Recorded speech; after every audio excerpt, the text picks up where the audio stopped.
મારું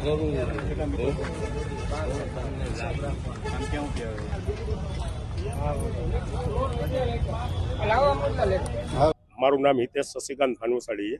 હું જામનગરનો નાગરિક છું અને અહીંયાના મેળામાં જે ફૂડ ઝોનના પ્લોટ છે તેમાં જ 25 વર્ષથી હું આ લોકો ભેગો ધંધો કરું છું.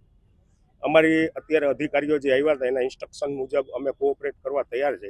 અમારી રજૂઆતને કોઈ અધિકારી ધ્યાને લેતા નથી અને અમને એવો જવાબ આપે છે કે અમે આ મેળામાં તમને જવાબ દેવા બંધાયેલા નથી.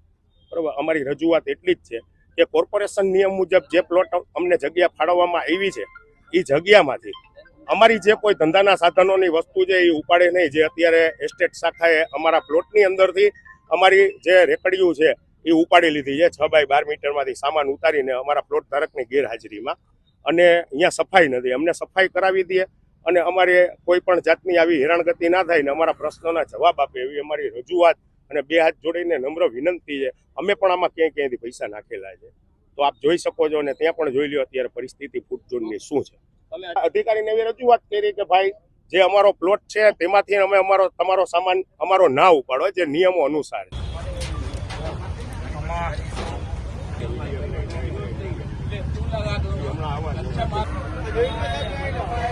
લઈ લો ચડ્યો છે કે કોર્ટથી માંડીને સરકારથી માંડીને રાઈડ માટેના તંત્રના નિયમોથી માંડીને અમને એવું લાગે છે કે અમે લોકો ક્યાંક ફસાઈ ગયા હોય એવું.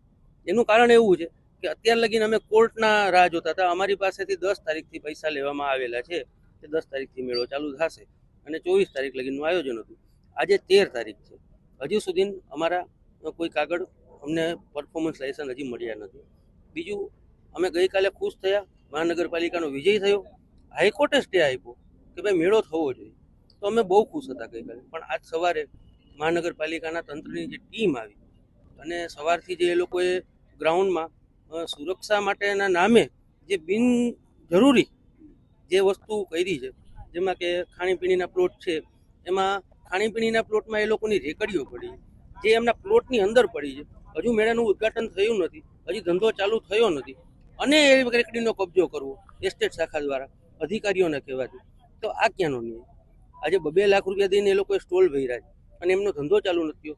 ચા પાનની દુકાન ચાલુ હતી એ બંધ કરાવી, 10 તારીખથી મેળો ચાલુ થઈ ગયો તો શું કરવા ભાઈ? અહીંયા આંકડે આટલા ગ્રાઉન્ડમાં 1000થી વધારે માણસોનો સ્ટાફ છે, રમકડાનો સ્ટાફ આવી ગયો છે, બહારગામથી રાઇડો ફિટ થાય એનો સ્ટાફ છે. એમને ચા પીવી હોય તો ક્યાં જવાનું? એમને પાન મસાલાનું વ્યસન છે તો એ લોકો ક્યાં જાય? તો બીજી વાત, અમારી રાઇડોમાંથી નીચે કોઈ પણ જાતનો સામાન બીજો વધારાનો પડ્યો છે એ લોકો આજે લઈ ગયા. તો અમારે હજી ફિટિંગ હોય, કોઈ ઇન્સ્ટ્રક્શન અમને અધિકારીઓ આપ્યા છે, રાઇડ કમિટી આપ્યા છે, અમે પૂરા કરવા માટે લોખંડના પાઇપ, ગેલ્વેનાઇઝ જે કાંઈ પણ નેટ બોલ્ટ આ તે વધારાના પડ્યા હોય તો એ કે તમે ખાલી કરો. અરે સાહેબ, અમે 15 લાખ રૂપિયા એક પ્લોટના આપેલા જ તમને, અમે શું કરવા તમને ખાલી કરી દઈએ? અમારી માલિકીના પ્લોટમાં અમારો સામાન છે. સામાન અમે વાત કરી તો એને એવું કીધું કે નહીં ભાઈ, એ નહીં ચાલે. અને તમારી પાસે તમારું આગળ શું કાર્યવાહી જોઈએ ભાઈ? હવે આ તો હવે એમ છે કે મેળો બંધ રહેવાનો હતો કોર્ટના ઓર્ડરથી, બરાબર. હવે અમારે વિચારવાનું છે કે અમારે મેળો ચાલુ કરવો.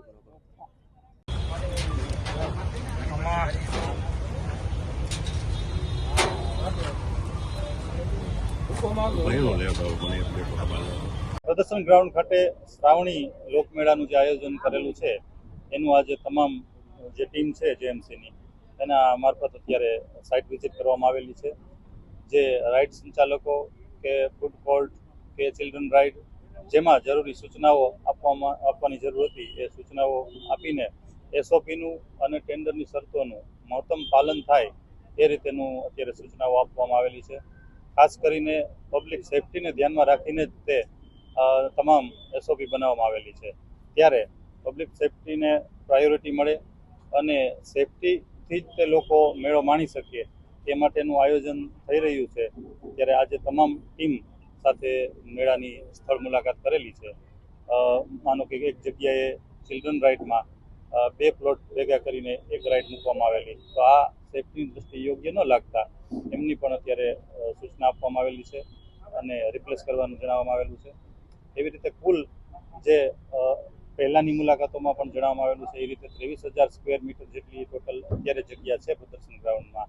એમાં 50% જગ્યા ખાલી રાખીને અને જે સામે ડીસીસીનું ગ્રાઉન્ડ છે ત્યાં પણ લેવલિંગ ને એવું કરીને ત્યાં પાર્કિંગની વ્યવસ્થા રાખીને લોકો ખૂબ સારી રીતે મેળો માણી શકે એ માટેની તમામ વ્યવસ્થાઓ અત્યારે જેએમસીની પૂર્ણતાના આરે છે. અત્યારે જે અમારી જપ